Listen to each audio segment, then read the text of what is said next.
ॾहरकीअ में मुड़ुस तरफ़ां ग़लति कमु कराइण लाइ ज़ोर भरींदड़ औरत बेज़ार थी पई। नेठ सॼी हक़ीक़त बयानु करे छॾियईं। सैनमा रोड जे रहवासी अकबर समेजो जी ज़ाल आसमा अदालत पहुची तलाक जी दरख़्वास्त ॾेई छॾी। डेर की सैलमा रोड अकबर के साथ शादी की, मुझे नहीं पता था ये 2 नंबर काम करवाता। अभी शादी करके मुझे छोड़ के आया है कि ये मेरा अपना मकान है, तुम उधर रहो। उधर से इसने 50,000 लिया, मुझे काम वाली जगह पर ये छोड़ के आया है। अभी मैं उधर से भाग के आई हूँ, ना मेरा फ़ोन उठा रहा है ना मेरी कॉल उठा रहा है।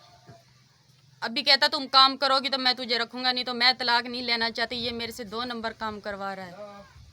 मैं काम नहीं करना चाहती, आप प्लीज़ मेरी जान इससे छुड़वाएं। और ये क्या चाहता है मुझे कुछ भी इसका नहीं पता। ये कहता है कि मैं 2 नंबर तुम्हारे से काम करवाऊंगा, मैं फिर रखूंगा, और मैं 2 नंबर काम नहीं करना चाहती। एसएसबी को मैं ये कहती हूँ कि इससे मेरी जान छिड़वाई जाए। ये कहता है 2 नंबर काम करोगी तो मैं तुझे रखूंगा। मैंने इसको ये बोला मैं 2 नंबर नहीं काम करूँगी। अभी काम वाली जगह पर मुझे छोड़ के आ गया, उधर से पैसे लिए, ये भी मुझे नहीं पता। इसने बोला ये मेरा खुद का मकान है। मेरा मोबाइल एक टच और मेरे झुमके हैं, मेरे एक नाक की नथली थी इसके पास, और 50,000 रुपया था, और सामान भी था जो अभी तक ये नहीं दे रहा है।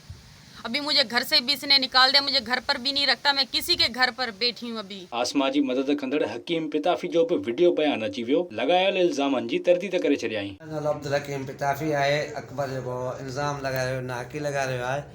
उहा जंहिं छोकिरी न चवंदो हकीम अगवा कई आहे, उहा उन छोकिरी बाक़ाइदा कोरड़ चढ़ी आहे। मां सादिक़बाद हुयुमि, कोई छोकिरी ॿोकिरी अगवा मां न कई आहे। विज़िट कयो अवामी आवाज़ मीडिया ग्रुप जी वेबसाइट awamiawaz.pk